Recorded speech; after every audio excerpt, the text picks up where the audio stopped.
stated this: I think we control the controllables. Fever general manager Amber Cox said, "You are start prepping for obviously the college season, for what's going on internationally, planning out our scouting." Now, it sounds like they are introducing a scouting department for overseas players. Now, from my understanding, they did not have an overseas scouting department. Now, both domestically and internationally, we are talking to all players, doing exit interviews, obviously focus on developmental plans to finding out what their needs are and how we can support them. So really just focus on what we can control, and as things roll out, we'll be ready to go. The biggest thing planned. All right, strap in, because what just came out of the Indiana Fever front office might be the biggest bombshell of the offseason. Amber Cox, the Fever's general manager, didn't just tease a rebuild. She dropped a full-blown blueprint for domination. What she outlined wasn't just about next season, it's about redefining the entire Caitlin Clark era. We're talking about an aggressive overseas scouting push, blockbuster-level acquisitions, and a bold vision that could either launch Indiana into dynasty territory or blow up everything they've built. But here's where it gets intense. The clock's ticking fast. Halloween marks the CBA deadline, and that means the Fever have just 2 weeks to lock down a future before chaos hits. Right now, only 3 players are under contract: Caitlin Clark, Aaliyah Boston, and Damaris Dantas. That's it. Everyone else? Up in the air. So when Amber Cox took the mic to break down their 2026 master plan, fans weren't just curious, they were holding their breath. Because this isn't just another off-season update. This is the moment that could define whether Caitlin Clark's era becomes legendary or lost. The biggest storyline going into this offseason is going to be Caitlin Clark, Indiana Fever 2026 team. How is they going to build this team to be a super team? I told y'all, I'm sick of playing. We need to damn near solidify us a championship. We need to be up there with the likes of the Las Vegas Aces, the New York Liberty. We need superstars on this team. I'm tired of mediocre role players. We need to build around our 4 core pieces we already got and surround. Control the controllables. That's Amber Cox's mantra. And honestly, it's the smartest play anyone in the WNBA could make right now. With all the uncertainty swirling around the league, Cox isn't waiting for chaos to settle. She's taking charge. Her latest reveal? The Indiana Fever are officially launching a full-scale international scouting department for the first time ever. That might sound small, but it's a massive shift.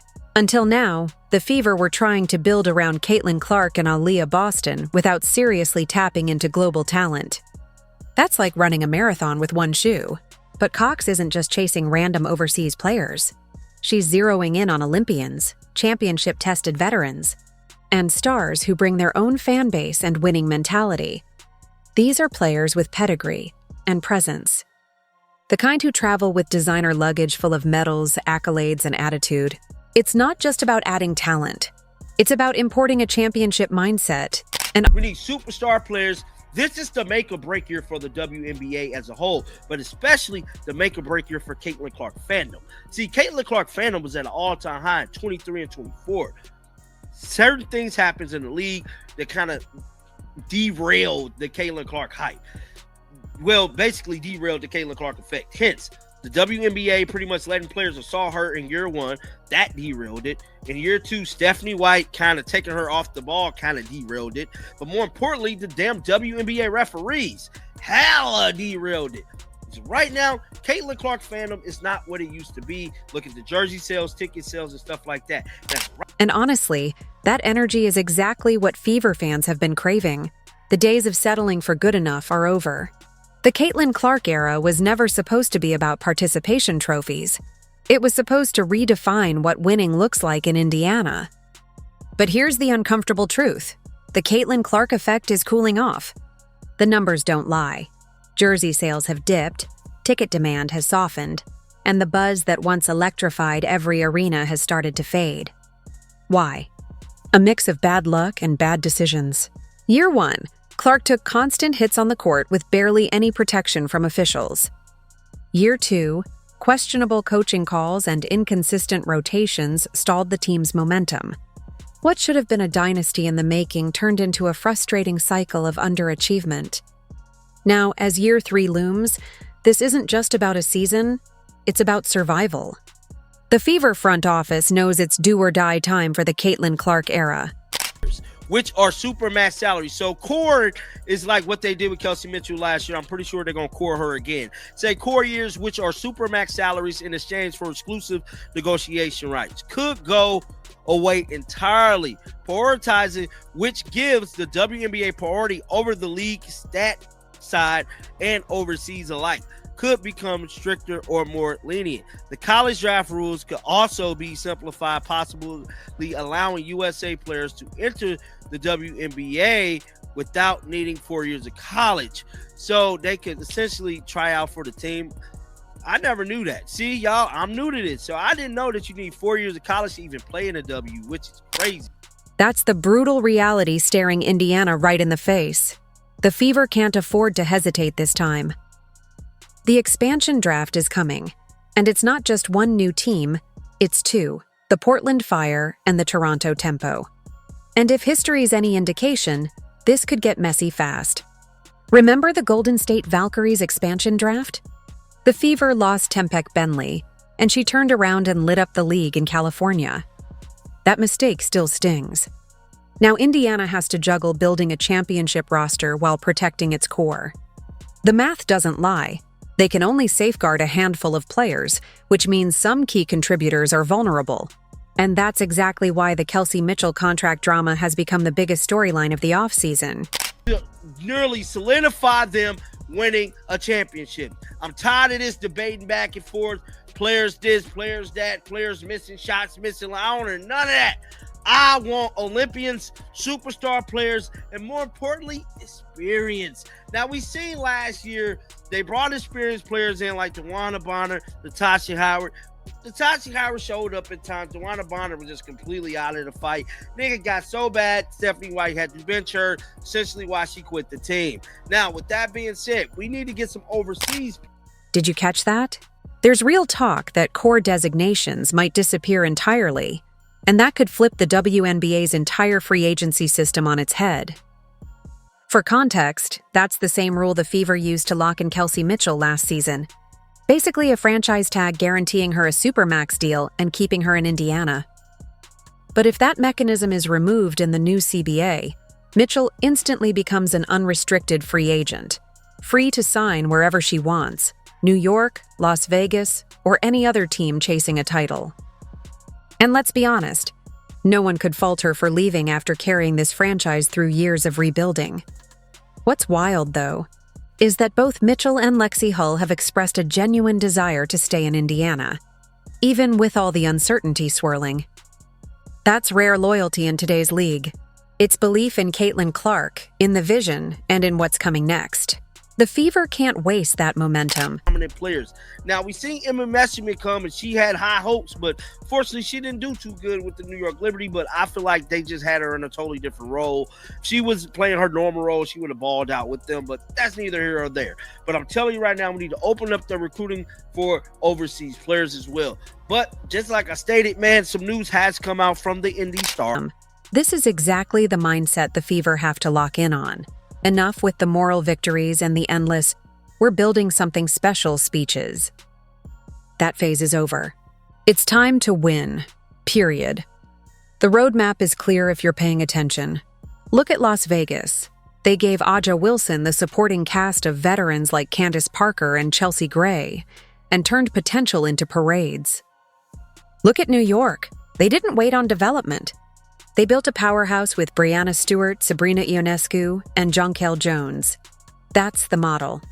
Indiana already has its cornerstone in Caitlin Clark and its anchor in Aaliyah Boston. The missing piece? Depth and experience. That's where the Fever's new overseas scouting operation becomes a game changer. International stars bring a unique level of discipline, IQ, and championship DNA. Players like Emma Miesemann, Courtney Vandersloot, and others proved it. Winning isn't about hype. It's about building smart and bold. Going to navigate through the 2026 season.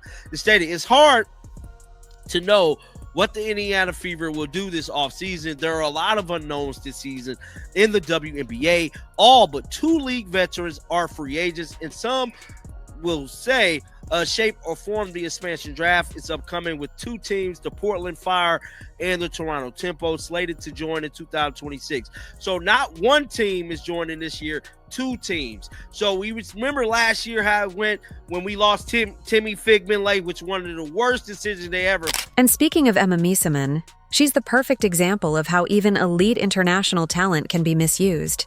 When she arrived in New York, expectations were sky high. But the Liberty never truly tapped into what made her great. That's the lesson Indiana has to learn. If the Fever are going to invest in international players, and by all accounts, they absolutely are, those players must be placed in roles that amplify their strengths, not bury them. Everything has to revolve around maximizing Caitlin Clark's generational playmaking. She thrives when surrounded by high IQ shooters, instinctive cutters, and teammates who can read and react at her tempo. That's exactly where international players shine. European basketball prioritizes spacing, decision-making, and movement, all things that fit perfectly into Clark's rhythm. The key for Indiana's scouting team isn't finding stars, it's finding fit. The planning includes making sure the players have a foundation to lean on. The Fever only have 3 players under contract: Caitlin Clark, Leah Boston, and Michaela Timpsey.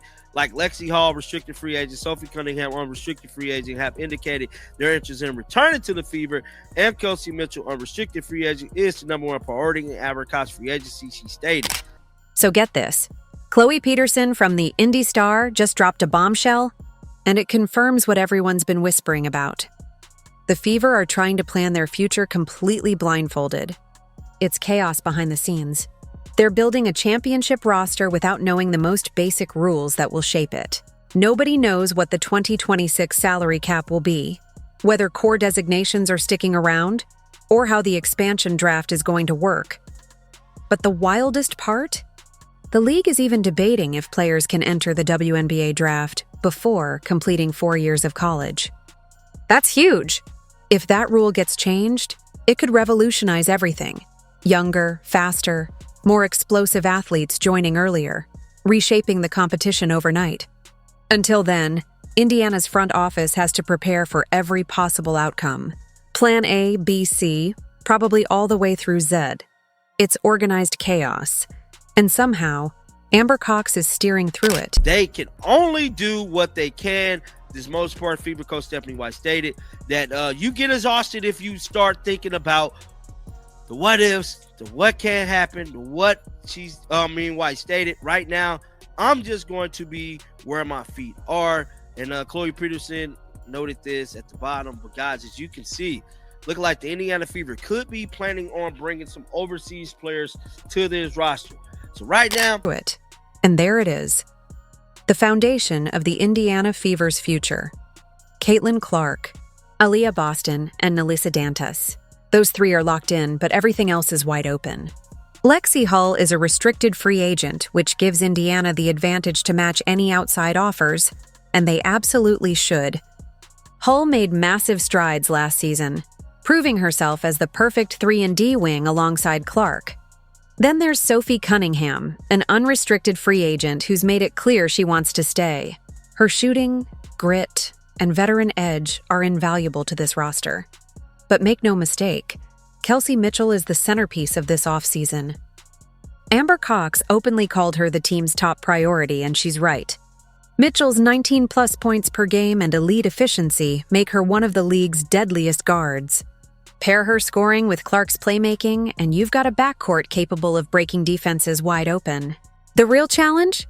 Figuring out how to keep them all, while still having room to chase the superstar upgrades they desperately need. Definitely need to speak up for herself, because people do not like a weak superstar. You can say what you want about LeBron, you can say what you want about any other player. These set players speak up for themselves. Caitlin Clark had to put the muscular mask on and mean face on to defend herself. We can only do so much as content creators. We can only do much as fans. Caitlin Clark has to stand up for herself and make sure she keep her fandom alive, because as of right now, this is the year that could make a break. The Caitlin Clark effect, mark my words. I'm seeing a decrease in viewership. There has been a decrease in sales, like I stated. There definitely has been a decrease in interest with Caitlin Clark. Can all of this be fixed? Yes, it can be fixed. It's the Indiana Fever front. Don't get lost stressing over every what if. Easier said than done, I know. But that's exactly the mindset required when you're building something bigger than yourself. You can't freeze in the face of uncertainty. You adapt, you adjust, and you move forward. That's what defines great front offices. Amber Cox is being pushed to her absolute limits right now, trying to craft a championship roster in the middle of one of the most unpredictable stretches the WNBA has ever seen. What gives me confidence, though, is her focus. She's zeroed in on what matters: developing talent, expanding international scouting, keeping open lines of communication with players, and locking in key free agents. Those are the controllables she keeps preaching. Now the question becomes, if everything goes right, what could the 2026 Fever roster actually look like? I want to win, bro. But get down in the comment section. Let me know y'all thoughts about this. Keep them bells on. I will be back with another one. And until next time, dog, shake the haters off. I'm out of here, baby. Facts on facts. Caitlin Clark needs to fully embrace her superstar status, and the Fever front office has to build the kind of roster that lets her shine. So let's imagine how that could look in reality. The ideal starting five: Caitlin Clark at point guard, Kelsey Mitchell at shooting guard, Lexi Hull at small forward, Aaliyah Boston at power forward, and a veteran center, someone like Stephanie Dolson or even Jonquel Jones if they can pull off a major trade. That lineup instantly becomes one of the most dangerous in the league. Off the bench, Sophie Cunningham brings shooting, grit, and energy. Dairis Dantas adds spacing and size. Then you fill the remaining spots with international veterans who've been there and won, players like Asto Endur or Maria Conde from the Spanish League. These are battle-tested pros who know how to win at the highest levels. Put it all together, and suddenly you've got a 9-10 player rotation that can win 25 to 30 games and go deep in the playoffs. But here's where the stakes rise. The Fever are at a crossroads. Every decision this offseason will shape not just the franchise's future, but the entire arc of Caitlin Clark's career. History has shown what happens when generational talents don't get proper support. They leave. LeBron left Cleveland. Durant left OKC. Anthony Davis forced his way out of New Orleans. And let's be real, the WNBA isn't immune to that kind of player movement. If Indiana doesn't build a real contender around Clark, she could easily start looking elsewhere down the line. The good news? Every signal coming out of the Fever camp points toward urgency. Amber Cox and her team seem to understand exactly what's at stake. Their international scouting expansion, focus on retaining key pieces, and commitment to surrounding Clark with experienced winners, all the right moves. But execution will decide everything. The timeline is tight. The new CBA negotiations wrap up by Halloween. The expansion draft arrives in December. Free agency hits soon after. By next year, we'll know whether the Fever have built a super team or missed their shot entirely. My prediction? If they re-sign Kelsey Mitchell, bring back Lexi Hull and Sophie Cunningham, and add 2 high-level international players who complement Clark's style, the Indiana Fever will be a top 3 seed in 2026. They'll have the shooting, size, and experience to finally make a legitimate championship run. It all starts right now in that front office. Amber Cox is controlling the controllables, and honestly, that's the exact mindset the Fever need. Drop a comment. What moves do you want to see Indiana make this offseason? Which international players should they target? And do you believe Caitlin Clark can bring a title to Indiana? Hit that subscribe button because we'll be tracking every single roster move all offseason long. This is the most pivotal chapter in franchise history, and we're going to dissect every piece of it.